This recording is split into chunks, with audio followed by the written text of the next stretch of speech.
यह वीडियो एक fictional story है जिसे केवल मनोरंजन और साहित्यिक अभिव्यक्ति के उद्देश्य से बनाया गया है। वीडियो में उपयोग किए गए एआई वॉइस ओवर और विजुअल्स का मकसद बेहतर कहानी अनुभव प्रदान करना है। यह किसी भी वास्तविक घटना, व्यक्ति या स्थान से संबंधित नहीं है। धन्यवाद। 881 मैंने तुम्हारे साथ क्या किया? इस आवाज़ ने पूरे द्वीप को हिला दिया और अर्जुन सिंह आश्चर्यचकित था क्योंकि उस आवाज़ के पीछे की शक्ति शिकारी ताबूत मछली से कम नहीं थी। इसके अलावा आकाशीय दंड देने वाले बादल तब क्रोधित हो गए जब वे इस बाधा को दूर नहीं कर सके। धड़ाम, एक शक्तिशाली गड़गड़ाहट हुई और उसके बाद तिरंगे रंग की बिजली का एक मोटा स्तंभ ठीक उस स्थान पर गिर पड़ा जहां इस आवाज़ का स्रोत था। मुझे अकेला छोड़ दो, धमकी भरी आवाज फिर से गूंजी और इस बार प्रकाश का एक गहरा सुनहरा स्तंभ अचानक बिजली के स्तंभ के जवाब में फूट पड़ा। धूम! जो हुआ उससे अर्जुन भी दंग रह गया क्योंकि वह गहरा सुनहरा प्रकाश स्तंभ सीधे आकाशीय बिजली के स्तंभ से टकराया और टूटने के बजाय दोनों शक्तियां बराबर लग रही थीं। अर्जुन ने पहले कभी किसी को आकाशीय बिजली के सामने जाते नहीं देखा था, उसे इस तरह रोकते हुए तो और भी नहीं। आखिर यहाँ कौन छिपा है? अर्जुन ने सोचा क्योंकि उसने अंततः जीवंत भाग्य नक्शा सक्रिय कर दिया था। पहले तो उसने अपनी प्राणशक्ति बर्बाद करने की जहमत नहीं उठाई क्योंकि उसे लगा कि सब कुछ राख हो जाएगा, लेकिन अब उसे देखना था कि यहाँ किस तरह की चीज छिपी है। अर्जुन ने तुरंत एक काला भाग्य बिंदु देखा, लेकिन वह सिर्फ काला नहीं था, उसके चारों ओर एक चमकदार चांदी का छल्ला भी झिलमिला रहा था। इस समय अर्जुन का ध्यान फिर से किसी चीज के टूटने की आवाज से आकर्षित हुआ और उसने देखा कि यह गहरा सुनहरा प्रकाश स्तंभ था जो अंततः तिरंगे बिजली से चकनाचूर हो गया था और फिर बिजली अपने लक्ष्य पर आ गिरी। ये कैसी शक्ति है? आह! चौंका देने वाले शब्दों के बाद खून जमा देने वाली चीखें आईं। जब अर्जुन ने सोचा कि यह व्यक्ति खत्म हो गया है, तो एक और बिजली, जो पहले वाली से भी अधिक मोटी थी, नीचे आ गिरी। आह कमीने, तुम जीत गए, मैं हार मानता हूँ। आश्चर्य की बात यह थी कि वह व्यक्ति अभी भी जीवित था और अपने रास्ते में एक और बिजली स्तंभ को देखकर ऐसा लगा कि उसने भागने का निर्णय ले लिया है। अर्जुन की जिज्ञासु आंखों के नीचे अचानक एक गहरी सुनहरी चमक दिखाई दी और फिर अगले ही पल वह बिना किसी निशान के गायब हो गई। धूम! अंततः बिजली स्तंभ उतरा। हालांकि अर्जुन ने अविश्वास में भौहें चढ़ाईं। क्या वह एक द्वार था जिसे मैंने अभी देखा था? अर्जुन हक्का बक्का रह गया क्योंकि उस चमक में उसने एक गहरा सुनहरा द्वार देखा और अब भाग्य नक्शा को देखते हुए भाग्य बिंदु पूरी तरह से गायब हो गया था। वो बच निकला। अर्जुन पूरी तरह से अनिश्चित था, लेकिन उसे ये लग रहा था कि वह व्यक्ति बच निकलने में कामयाब रहा और शायद उस द्वार की वजह से न सिर्फ आकाशीय बिजली के खिलाफ जा रहा था, बल्कि उसे सहते हुए भी ठीक समय पर बच निकला। और वह किस चीज की इतनी बेताबी से रक्षा कर रहा था और जिसे छोड़ने को तैयार नहीं था? अर्जुन अब बेहद उत्सुक था और उस स्थान पर जाकर देखना चाहता था कि क्या इस द्वीप पर कुछ ऐसा है जो इतनी भयानक शक्ति को आकर्षित कर सकता है। हालांकि उसके पास समय नहीं था क्योंकि उस व्यक्ति के मारे जाने या भाग जाने के बाद आकाशीय दंड अंततः अपने असली लक्ष्य पर ध्यान केंद्रित कर रहा था। अर्जुन का चेहरा गंभीर हो गया और उसने आकाशीय दंड से निपटने के बाद जांच करने का फैसला किया। इसके अलावा वो अपनी तलवार कोर को उत्साह में कांपते हुए महसूस कर सकता था। ठीक है, आ जाओ। अर्जुन का चेहरा ठंडा पड़ गया क्योंकि उसने ऊपर देखा और बिजली के प्रहार के लिए तैयार था। लेकिन उसकी उम्मीद के विपरीत और पिछले आकाशीय दंडों के उलट तिरंगे रंग की बिजली भंवर के केंद्र में इकट्ठा हुई लेकिन नीचे नहीं गिरी। इसके बजाय 3 बिजली सींगों वाला एक विशाल सिर बाहर निकलने लगा। ये तो शुरू से ही आ गया। अर्जुन को अनुमान लगाने की जरूरत नहीं थी कि यह क्या है क्योंकि वह इससे बहुत परिचित था और अपनी पिछली मुलाकात को कभी नहीं भूल सकता था। ये था आकाश का समाप्ति प्रकटीकरण। एकमात्र अंतर ये था कि यह पूरी तरह से तिरंगे बिजली से बना था और पिछले वाले से कहीं अधिक बड़ा था। इसके अलावा इसके 4 हाथ नहीं थे, बल्कि केवल 2 हाथ थे जो तलवार के ब्लेड की तरह आकार के थे। इसकी आभा उस बिजली स्तंभ से कहीं अधिक भयानक थी जो उसने अभी देखी थी और बिना एक पल गंवाए ये सीधे अर्जुन की दिशा में बढ़ा। कैसा क्रूर आकाश! अर्जुन ने कड़वाहट भरी मुस्कान के साथ कहा और उसने अनुमान लगाया कि अब से वह केवल बिजली के प्रहारों से नहीं लड़ेगा बल्कि आकाश के समाप्ति प्रकटीकरणों से भी। चूंकि यह अभी शुरुआत थी, इसका मतलब था कि और भी होंगे, इसलिए उसे सावधान रहना होगा। फिर भी वह इस बार किसी भी चीज के लिए तैयार था और उसकी शख्सियत से गहरी मार्शल प्राणशक्ति उमड़ पड़ी और एक गहरा आकाशीय छवि अचानक अर्जुन के साथ ओवरलैप हो गई। वह अब इंसान नहीं बल्कि नरक का राक्षस प्रतीत हो रहा था। ये गुप्त मार्शल कौशल का परिणाम था, गहरा आत्मा और शरीर का मिलन, और उसकी शक्ति 10 गुना बढ़ गई थी। हालांकि यह अभी भी पर्याप्त नहीं था क्योंकि उसने राक्षस सींग गहरी उल्लू पंख को भी बुलाया। इसके बाद उसकी प्राणशक्ति से 100 काली तलवारें गहरी बिजली के साथ प्रकट होने लगीं और उन तलवारों से निराशा की आभा निकल रही थी। अर्जुन किसी कारणवश इस अवस्था में ही अपनी निराशा बिजली तलवार नियत का उपयोग कर सकता था, क्योंकि वो अभी तक यह नहीं समझ पाया था कि दो तत्वों की नियत को एक तलवार में कैसे मिलाया जा सकता है। फिर भी ये तब तक पर्याप्त था जब तक वो उस आकाश के समाप्ति प्रकटीकरण को हरा सकता था।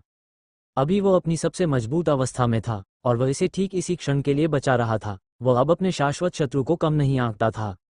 शाश्वत चोर की तलवार प्रणाली, निराशा बिजली की तलवार वर्षा। उसकी आवाज़ पूरी तरह से बदल गई थी क्योंकि यह एक और भयानक आवाज़ के साथ ओवरलैप हो गई थी। स्विश, काली तलवारें तुरंत आकाश के समाप्ति प्रकटीकरण की ओर चमकी, पीछे गहरे निशान छोड़ते हुए। आकाश का समाप्ति प्रकटीकरण ने अपना मार्ग बदले बिना हमला किया और अपनी दोनों तलवारों से आने वाली काली ब्लेडों पर वार किया। अर्जुन के होंठ मुड़ गए क्योंकि उसने अपने दिमाग से उन सैकड़ों तलवारों को नियंत्रित किया और आकाश के समाप्ति प्रकटीकरण की भुजाओं पर 10 तलवार के ब्लेड केंद्रित किए, जबकि बाकी उसके बिजली शरीर के हर दूसरे हिस्से की ओर जा रही थीं। आकाश का समाप्ति प्रकटीकरण एक विशाल लक्ष्य था और वह केवल कुछ तलवारों के ब्लेडों को ही रोक सकता था, लेकिन अर्जुन की तलवार की नियत मध्यवर्ती क्षेत्र में थी, जिसे समान रूप से प्रबल बल का प्रयोग किए बिना विक्षेपित नहीं किया जा सकता था।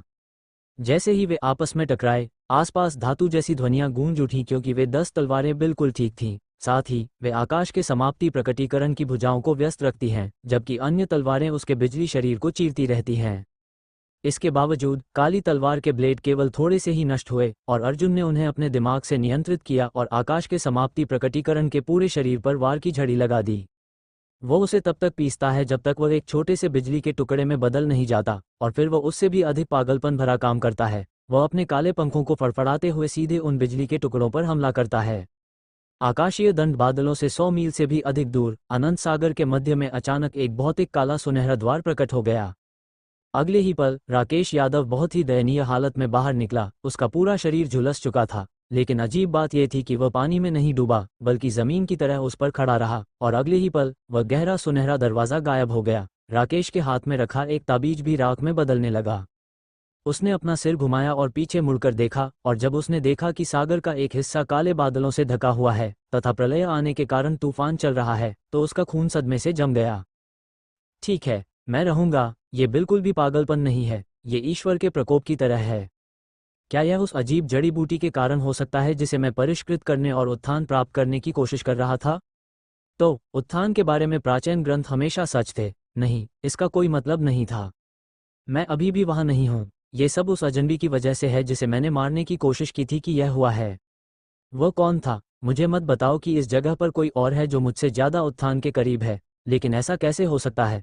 आकाशीय प्रतिबंध से कौन बच सकता था? उसने अपने दांत पीसते हुए अविश्वास में काले बादलों को देखा। मुझे इंतजार करना चाहिए और देखना चाहिए। यदि यह व्यक्ति सफल हो जाता है तो ठीक है, लेकिन यदि वह असफल हो जाता है। राकेश की आंखों में हत्या की भावना चमक रही थी क्योंकि वह अचानक सागर में डूबने लगा था, और अगले ही पल उसका शरीर मुड़ने और फैलने लगा। अर्जुन सिंह जमीन पर कुछ पीला सा पड़ा था, मानो आकाशीय बिजली उसके मार्शल और आत्मा के स्थान में भर गई हो। उसने अभी अभी दूसरे आकाश के समाप्ति प्रकटीकरण को मार डाला और अवशोषित कर लिया था, जिसमें पिछले वाले के विपरीत आत्मा बिजली थी। हालांकि जब तलवारों के कोर आकाशीय गड़गड़ाहट को सोख रहे थे तब तक सहना आसान नहीं था। हालांकि उनकी गति तेज थी, फिर भी वे पर्याप्त तेज नहीं थे, और अब उसकी प्राणशक्ति खत्म होने लगी थी और वह मानसिक रूप से थक चुका था क्योंकि हवा से इतनी सारी तलवारों को नियंत्रित करना आसान नहीं था। बहरहाल अर्जुन स्पष्ट रूप से देख सकता था कि आकाशीय दंड समाप्त नहीं हुआ था क्योंकि यह अधिक गड़गड़ाहट जमा कर रहा था। इसलिए उसके पास EXP और SP के अपने रिजर्व का दावा करने के साथ साथ अपनी प्राणशक्ति को जल्दी से भरने के लिए दुकान से गोलियां खाने के अलावा कोई विकल्प नहीं था। ठीक इसी क्षण एक गगनभेदी गड़गड़ाहट के साथ आकाश का समाप्ति प्रकटीकरण बाहर आया, लेकिन इस बार यह 1 या 2 नहीं थे, 4 थे।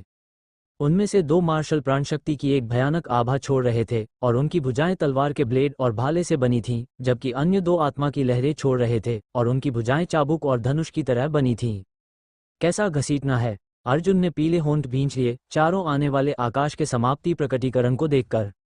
अर्जुन विशेष रूप से धनुष भुजाओं वाले आकाश के समाप्ति प्रकटीकरण से सावधान था क्योंकि उसने अभी अभी उससे लड़ाई की थी और वह एक लंबी दूरी का हमलावर था और आकाशीय बिजली से बने आत्मा तीर छोड़ता था। उस आकाश के समाप्ति प्रकटीकरण ने अकेले ही उसकी लगभग सारी आत्मा प्राणशक्ति खत्म कर दी थी।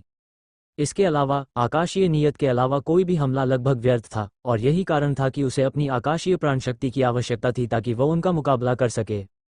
फिर भी अर्जुन को अनावश्यक जोखिम लेने से बेहतर पता था, और पिछले 2 आकाश के समाप्ति प्रकटीकरणों से मिली आकाशीय बिजली उसके तलवार कोर पर सभी रनों को जलाने के लिए पर्याप्त लग रही थी। इसलिए बिना किसी हिचकिचाहट के अर्जुन ने अपना तुरुप का पत्ता निकाला। पृष्ठ 09। अपने पंख फड़फड़ाते हुए वह सीधे 4 आकाश के समाप्ति प्रकटीकरणों की ओर उड़ा। भाले की भुजाएं और तलवार की भुजाएं वाले आकाश के समाप्ति प्रकटीकरण सबसे आगे थे जैसे अग्रदूत, जबकि धनुष भुजाएं वाले आकाश के समाप्ति प्रकटीकरण पीछे थे। वे एक व्यवस्थित हमला करने की योजना बना रहे हैं। अर्जुन ने उनकी रणनीति को आसानी से समझ लिया, और यही कारण था कि उसने पृष्ठ 09 निकाला। ठीक है, तुम लोग पहले हो जिनके खिलाफ मैं आकाशीय कदमों का उपयोग करने जा रहा हूं। अचानक अर्जुन की सीधी उड़ान अजीब लगने लगी क्योंकि परछाइयां दिखाई देने लगीं और उसकी गतिविधियां अप्रत्याशित हो गईं। मिथ्या आकाशीय कदम कला का अंतिम चरण आकाशीय कदम, छल कदम, बिजली कदम और मिथ्या कदम का मिश्रण था। इन 3 चालों को मिलाने के बाद ही आकाशीय कदम प्राप्त किए जा सकते थे। हवाई युद्ध विधि जागरूकता क्षेत्र साधकों का क्षेत्र था, लेकिन वे केवल इस क्षेत्र में एक क्षमता प्राप्त करने के बाद ही उड़ सकते थे, जिसे तत्व प्रतिरोध कहा जाता है। ये क्षमता उन्हें अपने तत्व का उपयोग करके सभी अन्य तत्वों, जिसमें हवा भी शामिल है, का प्रतिरोध करने में सक्षम बनाती है। इस क्षमता का उपयोग करके एक विधि जागरूकता क्षेत्र साधक हवा पर अपने तत्व का उपयोग करके कदम रख सकता था, लेकिन यह अभी भी उड़ान नहीं थी, और केवल एक विधि बोध साधक ही वास्तव में उड़ सकता था।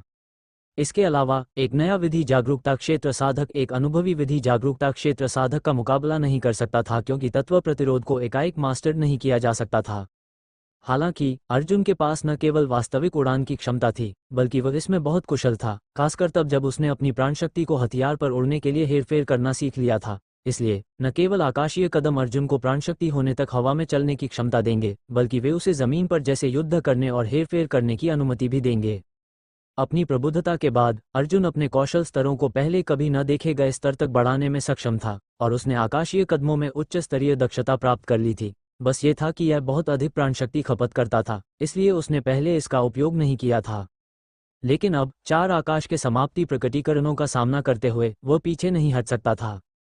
अर्जुन की परछाइयों को देखते हुए धनुष भुजाओं वाले आकाश के समाप्ति प्रकटीकरण ने बिजली के तीरों की वर्षा शुरू कर दी। अर्जुन को पहले से ही इसका अंदाजा था, इसलिए वह घबराया नहीं और तीरों को चकमा देता रहा, जबकि उसके प्रतिबिंब एक के बाद एक मृग तृष्णा की तरह नष्ट होते जा रहे थे। हालांकि जैसे जैसे वह अपनी गति बढ़ाता गया, उसके और भी प्रतिबिंब बनते गए। तलवार और भाले की भुजाओं के साथ आकाश के समाप्ति प्रकटीकरण अंततः आगे बढ़े, क्योंकि उन्होंने लगभग आने वाले अर्जुन को निशाना बनाया और बड़े पैमाने पर आकाशीय गड़गड़ाहट के साथ प्रहार किया। हालांकि उनके लिए ये देखकर निराशा हुई कि अर्जुन पूरी तरह से गायब हो चुका था और केवल परछाइयां ही बची थीं। किसी समय अर्जुन ने राक्षस सींग गहरी उल्लू की राक्षस सींग क्षमता का उपयोग किया था। यद्यपि यह एक जुआ था, क्योंकि वह नहीं जानता था कि यह छल उन पर काम करेगा या नहीं, फिर भी वो कोशिश करना चाहता था, क्योंकि यह आकाशीय दंड आत्मा क्षेत्र साधक के लिए माना जाता था। अब ऐसा लग रहा था कि यह काम कर गया, क्योंकि उन आकाश के समाप्ति प्रकटीकरणों ने उसकी असली पहचान को पूरी तरह से नज़रअंदाज कर दिया था। हालांकि एक पल भी नहीं बीता था कि वे सब एक दिशा में मुड़ गए और उन्हें एहसास हुआ कि अर्जुन उन प्रतिबिंबों में नहीं था। तो वे अभी भी मुझ पर ताला लगा सकते हैं, लानत है, अर्जुन ने गाली दी जब उसे लगा कि उसकी योजना लगभग विफल हो गई है। फिर भी वह अपना प्रारंभिक लक्ष्य हासिल करने में सफल रहा, जो कि धनुष भुजाओं वाले आकाश के समाप्ति प्रकटीकरण के करीब पहुंचना था।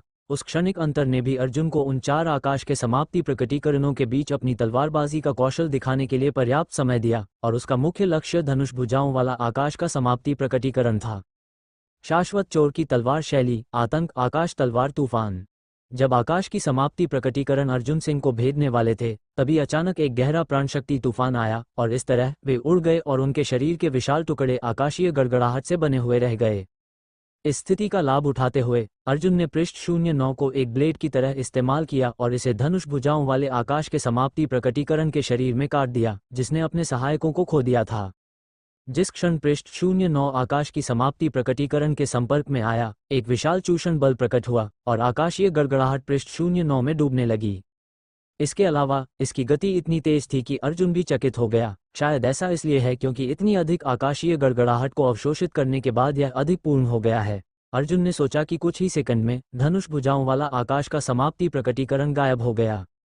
अपना मौका गंवाए बिना उसने गिरते हुए पृष्ठ 09 को पकड़ लिया और वह चाबुक वाले हथियारों से लैस आकाश के समाप्ति प्रकटीकरण की ओर बढ़ गया, जो कि आत्मा प्रकार की आकाशीय बिजली से बने एक दूरी वाले हथियार के साथ दूसरा आकाश का समाप्ति प्रकटीकरण था।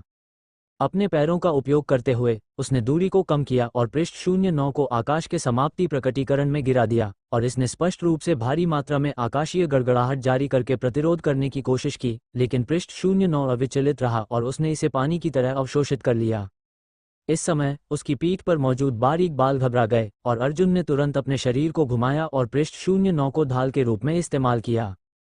छी! इसके बाद एक तेज गड़गड़ाहट हुई और बिजली भाले को उसकी गर्दन में घुसने से पहले ही रोक दिया गया। और चुंबक की तरह पृष्ठ 09 ने उस बिजली भाले को छूते ही नहीं छोड़ा और पिछले दो भालों की तरह उसे अपने में समाहित कर लिया। चाहे आकाश की समाप्ति प्रकटीकरण ने कितना भी विरोध करने की कोशिश की, पृष्ठ 09 ने जाने नहीं दिया और इसका आकार पागलों की तरह कम हो गया। हालांकि अर्जुन के पास इस पर ध्यान देने का समय नहीं था, क्योंकि तलवार की भुजाएं आकाश की समाप्ति प्रकटीकरण उसके सिर को बाईं ओर से छेदने का मौका ले रही थीं।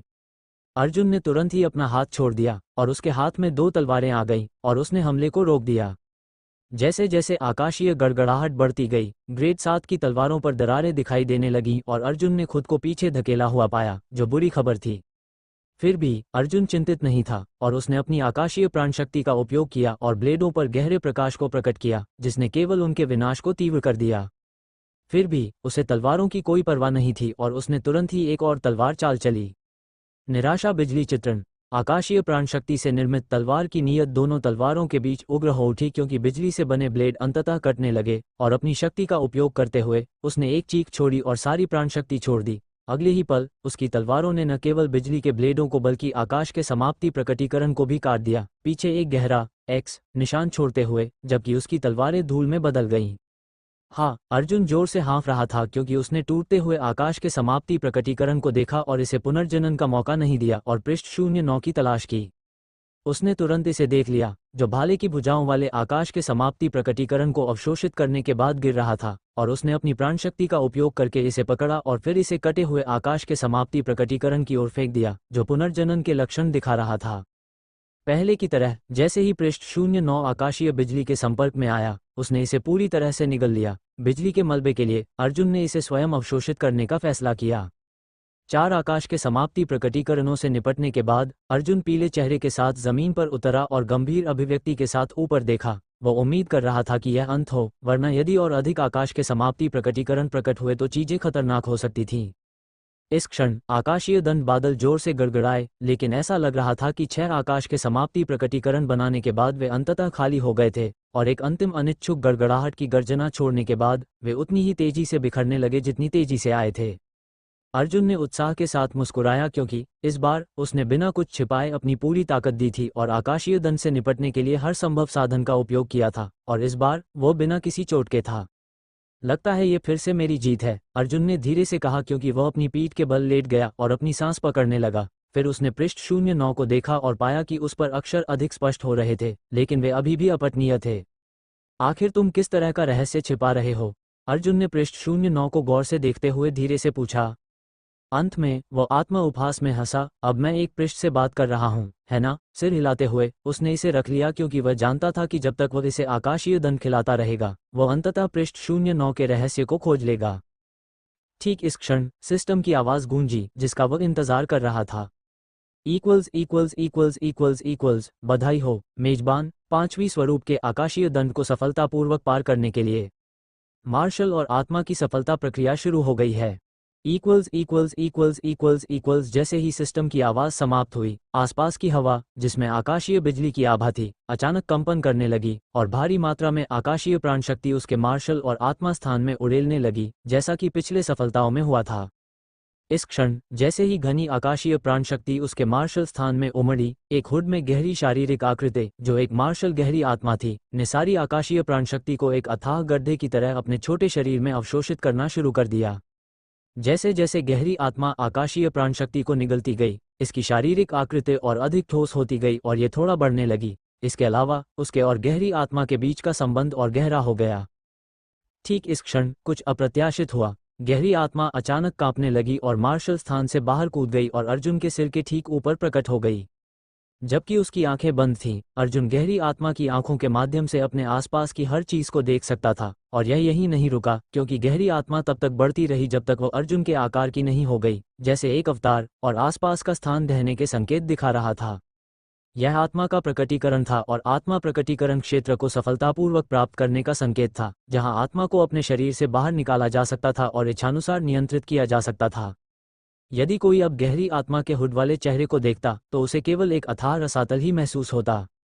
अगले ही पल गहरी आत्मा अचानक उसके सिर के ऊपर से गायब हो गई और मार्शल स्थान में वापस आ गई, लेकिन यह पहले के समान आकार की थी, बस और अधिक वास्तविक। इसके बाद एक गहरी नीली श्रृंखला गहरे शून्य से निकली और गहरी आत्मा के हुड वाले सिर में घुस गई और गहरे नीले रंग में चमकने लगी, और छोटे गहरे नीले प्रतीक गहरी आकृति पर उभरने लगे, जिससे अर्जुन कँपा उठा। लेकिन ये ज्यादा देर तक नहीं चला, क्योंकि प्रतीक पूरी तरह से गहरी आत्मा पर अंकित होने के बाद जल्दी ही गायब हो गए। नीली श्रृंखला कांपी और फिर गहरे शून्य में वापस चली गई, गहरी हुड वाली शारीरिक आकृति को छोड़कर, जो खाली मार्शल स्थान के बीच में पैरों को मोड़कर बैठ गई। ठीक इसके बाद गहरी आत्मा से एक शानदार आभा फैलने लगी और उसके शरीर के चारों ओर एक शक्तिशाली चूषण बल प्रकट हुआ और आकाशीय प्राणशक्ति उसके मार्शल स्थान में उड़ेलने लगी और निराशा बिजली प्राणशक्ति के साथ इसे तेजी से भरने लगी। उसकी प्राणशक्ति न केवल मात्रा में बल्कि गुणवत्ता में भी उन्नत हो गई थी, और इसका मतलब था कि वह सफलतापूर्वक आत्मा प्रकटीकरण क्षेत्र में प्रवेश कर चुका था। इस क्षण उसकी सच्ची आत्मा हिलने लगी और आकाशीय आत्मा प्राणशक्ति से भरने लगी।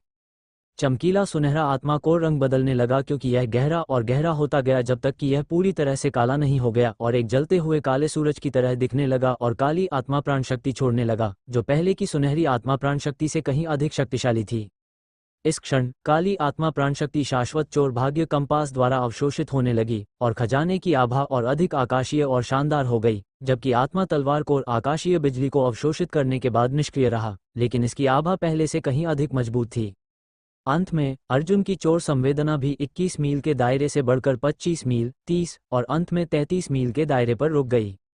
लेकिन यह अभी खत्म नहीं हुआ था, क्योंकि प्लेटिनम आत्मा कोर ने सुनहरे आत्मा कोर के चारों ओर बनना शुरू कर दिया, बिल्कुल लाल बैंगनी, सफेद और हरे रंग के आत्मा कोर की तरह, और विशाल आकाशीय काली हवा आत्मा कोर के चारों ओर घूमना शुरू कर दिया। इस पल अर्जुन का पूरा व्यवहार बदल गया, क्योंकि उसका आभामंडल नई ऊंचाइयों पर पहुंच गया और उसकी सारी थकान दूर हो गई। अब वह एक बिल्कुल अलग ही दुनिया की शक्ति का अनुभव कर रहा था। सफलता पूरी होने के बाद सिस्टम की आवाज फिर से गूंजी जब अर्जुन सिंह ने अपनी आंखें खोलीं, जो एक शक्तिशाली प्रकाश की चमक से भरी थीं। बधाई हो मेजबान, गहरी आत्मा को सफलतापूर्वक प्रकट करने पर। मेजबान स्वर्गीय गहरी आत्मा प्रकटीकरण क्षेत्र के चरण 1 तक पहुंच गया है। इनाम 25,000 चोर पॉइंट। बधाई हो मेजबान, काली हवा आत्मा कोर को सफलतापूर्वक बनाने पर। मेजबान स्वर्गीय काली हवा आत्मा कोर के चरण 1 तक पहुंच गया है।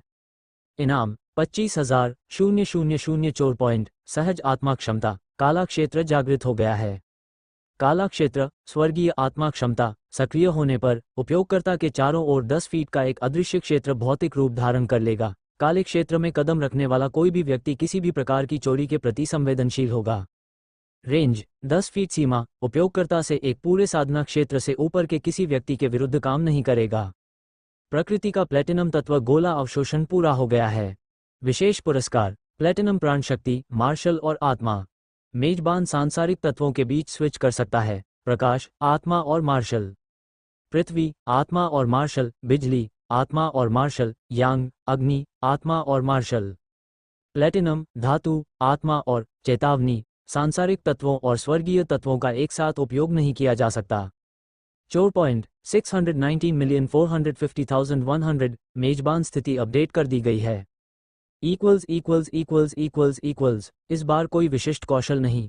अर्जुन ने क्षणिक आश्चर्य दिखाया, फिर संतुष्टि में मुस्कुराया। खैर, मेरे पास अभी भी कई कौशलों में महारत हासिल करने के लिए है, तो यह कोई बड़ी बात नहीं है। लेकिन ये काला क्षेत्र काफी अनोखा लगता है। अर्जुन की आंखें चमक उठी, क्योंकि वह अपनी नवजागृत क्षमता और इसके बारे में जानकारी को अपने दिमाग में महसूस कर सकता था। वह इस एकमात्र क्षमता को केवल एक शब्द में बयान कर सकता था, और वह था भयानक। और इसकी एकमात्र कमी थी इसकी छोटी रेंज। वह इसे किसी पर आजमाना चाहता था, लेकिन आसपास कोई नहीं था, इसलिए उसे अभी के लिए इसे स्थगित करना पड़ा। क्या मुझे अपनी किस्मत आजमानी चाहिए और हवा के गोले को भी अवशोषित करना चाहिए? अर्जुन ने गंभीर अभिव्यक्ति के साथ विचार किया। यह पहली बार था जब उसके पास एक से अधिक तत्व गोले तक पहुंच थी, इसलिए वह अनिश्चित था कि अगर उसने तुरंत दूसरा गोला अवशोषित करने की कोशिश की तो क्या होगा। यदि यह खतरनाक होता तो सिस्टम ने उसे कम से कम चेतावनी दी होती, लेकिन उसने पूछताछ के बाद भी ऐसा कभी नहीं किया। इसके अलावा वह अपनी चरम स्थिति में था और पहले से कहीं अधिक मजबूत था, लेकिन फिर उसने सिर हिलाया। नहीं, मुझे कम से कम अपनी समन क्षमताओं की ठंडक अवधि समाप्त होने तक या सभी शर्तों को पूरा करने तक इंतजार करना चाहिए। अनावश्यक जोखिम लेने का कोई मतलब नहीं है, इसे तुरुप के पत्ते के रूप में रखना चाहिए। अगर पहले जैसा कुछ हुआ तो ये दुश्मनों को मारने या डराने का बहुत अच्छा तरीका है। अर्जुन की आंखें चमक उठीं क्योंकि वह उन समुद्री जानवरों से घिरे होने और इस द्वीप पर उस रहस्यमय व्यक्ति को नहीं भूला था जो आकाशीय दंड से भागने में सक्षम था। इसलिए उसने अभी के लिए तत्व गोले को रखने का फैसला किया और इसे केवल आवश्यक होने पर ही उपयोग करेगा। अगला आकाशीय दंड विधि जागरूकता क्षेत्र में प्रवेश करने के लिए होगा, जिसका मतलब है कि यह इस बार से कहीं अधिक भयानक होगा। इसलिए सुरक्षित रहने के लिए अर्जुन अपनी तैयारियों को और निखारना चाहता था और अपनी नवप्राप्त शक्ति के साथ अधिक परिचित होना चाहता था। कौन जानता है कि अगली बार कितने आकाश के समाप्ति प्रकटीकरण उतरेंगे। इस क्षण अर्जुन सिस्टम को प्राणशक्ति पत्थरों और आत्मा क्रिस्टलों को अवशोषित करने का आदेश देने वाला था और अपनी साधना क्षेत्र को सीधे मार्शल और आत्मा दोनों के चरण 9 तक बढ़ाने वाला था, जैसा कि उसने पिछली बार किया था। तभी एक गहरी परिचित आवाज गूंजी, क्या तुम उत्थान में सफल हो गए? अर्जुन आश्चर्य में कूद पड़ा क्योंकि उसने आसपास के क्षेत्रों को स्कैन किया। उसके सामने अनंत सागर था, जबकि द्वीप पीछे था, लेकिन वह आवाज स्पष्ट रूप से अनंत सागर की दिशा से आई थी। वह मदद नहीं कर सका, लेकिन उसे लगा कि वह आवाज अत्यंत परिचित थी। यह वही आदमी है। यह अंततः उसे समझ आया जब उसने जीवंत भाग्य नक्शे को देखा, जो अब एक रैंक ऊपर अपग्रेड हो चुका था, और उसने तुरंत काले भाग्य बिंदु को चमकते चांदी के घेरे के साथ देखा। अर्जुन का दिल डूब गया। उसने सोचा था कि यह व्यक्ति किसी टेलीपोर्टेशन खजाने का उपयोग करके भाग गया था और आकाशीय दंड देखने के बाद वापस आकर उसे परेशान नहीं करेगा। फिर भी वह यहाँ था। क्या हो सकता है कि वह अपना द्वीप वापस पाने के लिए यहाँ आया हो? और उत्थान क्या होता है? अनिश्चित लेकिन सतर्क, अर्जुन शांत रहने की कोशिश करता है और हालात बिगड़ते ही चुपके से भागने की तैयारी में रहता है। चूंकि दूसरा पक्ष बात करना चाहता था और उसने हमला नहीं किया, इसलिए उसके लिए सब ठीक था। किसी से बात करते समय अपना चेहरा न दिखाना अशिष्टता है। अर्जुन ने उस दिशा में देखते हुए ठंडे स्वर में कहा जहां काला भाग्य बिंदु छिपा था। अपनी बेहतर चोर समझ के बावजूद वह उस व्यक्ति के बारे में कुछ नहीं जान पाया, जिसका मतलब था कि वह उसके लिए बहुत ताकतवर था। इसके अलावा चूंकि वह अभी भी छिपा हुआ था, इसका मतलब यही हो सकता था कि वह अभी भी आकाशीय दंड के बारे में सोच रहा था और उससे उतना ही सावधान था जितना अर्जुन उससे था। इस तरह की परिस्थितियों का फायदा उठाना अर्जुन की सबसे बड़ी खूबी थी। मुझे लगता है कि पहले अपना परिचय न देना मेरी ओर से वाकई अशिष्टता थी, और आप इस सम्मान के योग्य हैं। जैसे ही आवाज बंद हुई, पानी के नीचे से कुछ ऊपर उठने लगा और अर्जुन की आंखें चौड़ी हो गईं जब उसने छाया देखी जो लगभग 100 मीटर चौड़ी थी, और आसपास का दबाव पागलों की तरह बढ़ने लगा। छप, पानी के छींटे पड़े और एक विशाल मछली जैसा शरीर उसकी नजर में आया। उसकी पीठ पूरी तरह से स्याह काले पंखों से बनी थी, जबकि उसका अगला हिस्सा सफेद था और गर्दन के नीचे लाल पंखों का एक छोटा सा टुकड़ा था। 2 पूरी तरह से बैंगनी आंखों और बुद्धिमान, लंबी, हुकदार काली चोंचों के साथ वह गरुड़ जैसा लग रहा था, लेकिन ऐसा नहीं था क्योंकि उसके 2 फ्लिपर जैसे पंख थे।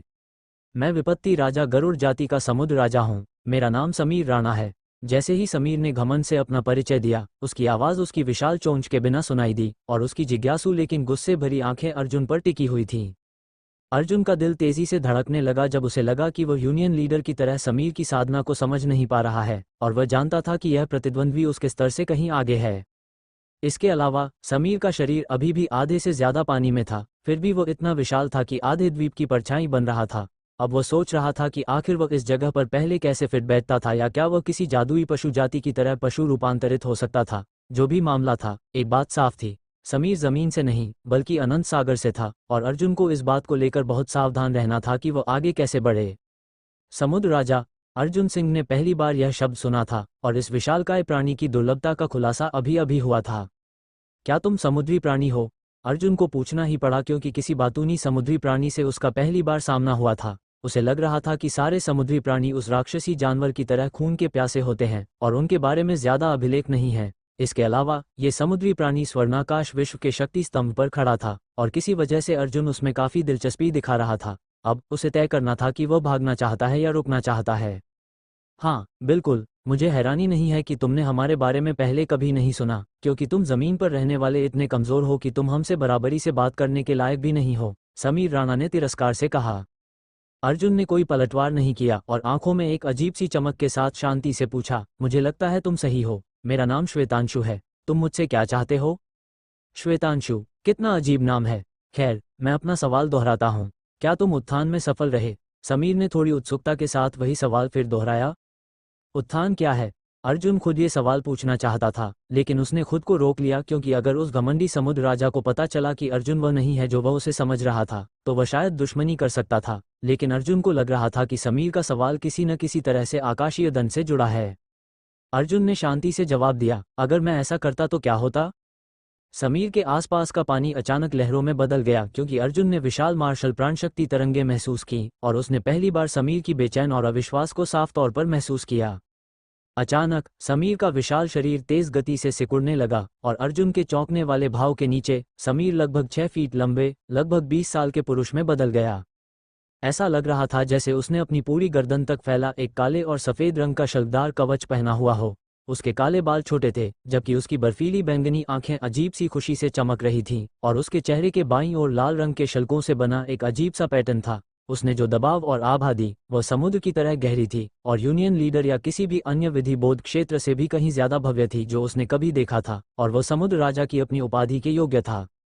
अब जाकर अर्जुन को समझ आया कि उसने किस तरह की सत्ता को अपनी ओर खींचा है, और अगर वो अब भी नहीं गया तो बहुत देर हो सकती थी। हालांकि भाग्य के कारण उसने अभी भी कोई कदम नहीं उठाया क्योंकि वह देखना चाहता था कि इस भयानक अस्तित्व में उसके लिए क्या अवसर है। समीर अर्जुन को घूर रहा था, जिसका चेहरा हुड के नीचे छिपा था और उसकी साधना ऐसी थी जिसका अंदाजा वह भी नहीं लगा सकता था। यही मुख्य कारण था कि उसने उस पर सीधा हमला नहीं किया क्योंकि वह इस जमीनी निवासी से बेहद सावधान था और वह बहुत अजीब था। लेकिन वह जो चाहता था उसका जीवन भर का सपना इस जमीनी निवासी की मदद से ही पूरा हो सकता था।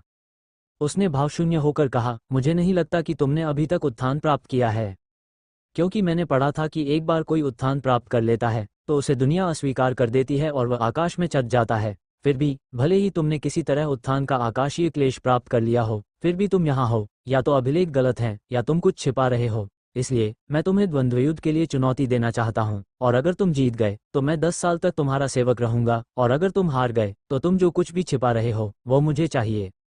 समीर ने आखिरकार अपने नुकीले दांत दिखा दिए क्योंकि वह भी अपना लक्ष्य हासिल करने के लिए जुआ खेलने को तैयार था।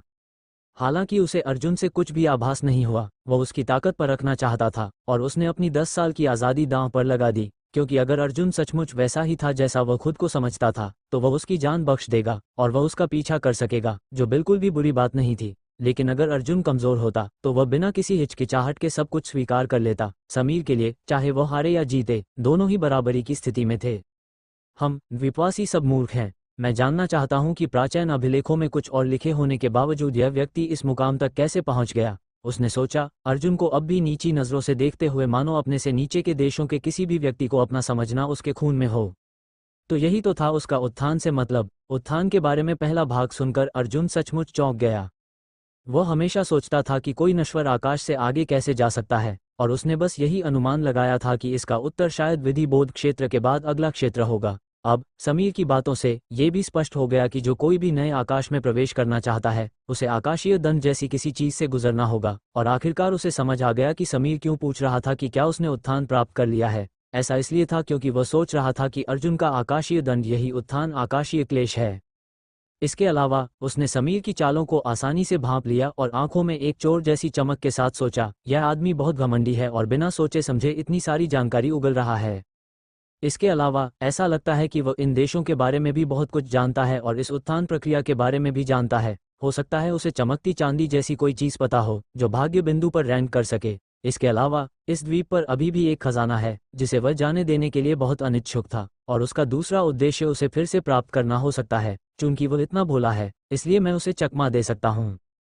इस समय अर्जुन ने फैसला किया कि समीर बहुत अच्छा है, और चूंकि वह एक घमंडी समुद्री प्राणी था जो अभी भी उससे सावधान था, इसलिए वह इसे अपने फायदे के लिए इस्तेमाल करने की योजना बना रहा था। भले ही उसे कुछ जोखिम उठाने पड़े, अगर कुछ भी काम न आए तो भी वह आसानी से बच सकता था। अर्जुन का स्वर बदल गया जब उसने आकाशीय गड़गड़ाहट की आभा छोड़ते हुए रौबदार अंदाज में जवाब दिया, अरे तुम नीच मछली, मेरी चीजों को पाने की हिम्मत कैसे कर रही हो? मैं तो तुम्हें छोड़ ही रहा था क्योंकि मैं तुम्हारे इरादों को परखने के बाद इस नश्वर आकाश को छोड़ने वाला था। अब जब मैं देख रहा हूं कि तुम कितने अंधे हो तो तुम नष्ट हो सकते हो। जब समीर ने अर्जुन से अचानक उठती आकाशीय गड़गड़ाहट की आभा को महसूस किया, हालांकि वह धुंधली थी, तो वह यह नहीं भूला कि कैसे उसे मौत से बचने के लिए अपने सबसे कीमती ताबीज का इस्तेमाल करना पड़ा था। अब अर्जुन वही आभा छोड़ रहा था और इससे वह सचमुच डर गया। अर्जुन के आत्मविश्वास भरे स्वर से उसे लगा कि उसने अपना लालच इतना खुलकर दिखाकर बहुत बड़ी गलती कर दी है। अगर अर्जुन सचमुच उस तरह की शक्ति को नियंत्रित कर सकता है तो वह उसे सचमुच मार सकता है, और अर्जुन के शब्दों से ये बिल्कुल स्पष्ट था कि वो बस उसकी परीक्षा ले रहा था। समीर को सबसे ज्यादा डर उत्थान के बारे में ज्ञान की कमी से लगा, और उसे पता नहीं था कि कोई व्यक्ति दुनिया छोड़ने से पहले कितने समय तक जीवित रह सकता है। इसके अलावा नश्वर आकाश शब्द सुनकर वो अर्जुन से और भी ज्यादा सावधान हो गया, और उसे लगभग यकीन हो गया कि अर्जुन सच कह रहा है, क्योंकि नश्वर आकाश नाम सिर्फ अभिलेखों में ही लिखा था और उसने इसे एक बार भी नहीं कहा था। इसलिए जैसे ही अर्जुन का आभामंडल बढ़ा, उसका पिछला अहंकार गायब हो गया और उसने जल्दी से स्थिति को संभालने की कोशिश की, क्योंकि अब ये बहुत जोखिम भरा था। कृपया शांत हो जाओ, यह मेरी गलती थी, मैं अपने अपराध के लिए क्षमा चाहता हूँ, मैं अपनी हार स्वीकार करता हूँ। तुम जितने शक्तिशाली होगे, मृत्यु से उतना ही अधिक भयभीत होगे।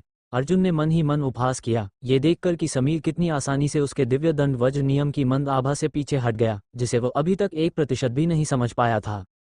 अर्जुन ने समीर की तरफ देखा जो हवा में तैर रहा था, और समीर को और डराने के लिए उसने ठंडे स्वर में कहा, क्या इतनी जल्दी? क्या तुम मुझ पर हमला नहीं करना चाहते थे? मैं तुम्हें पहले हमला करने का मौका दूंगा। अगर तुम मुझे छूने में कामयाब हो गए तो मैं तुम्हें जिंदा छोड़ दूंगा, लेकिन अगर तुम नाकाम रहे तो अगले ही पल तुम मर जाओगे।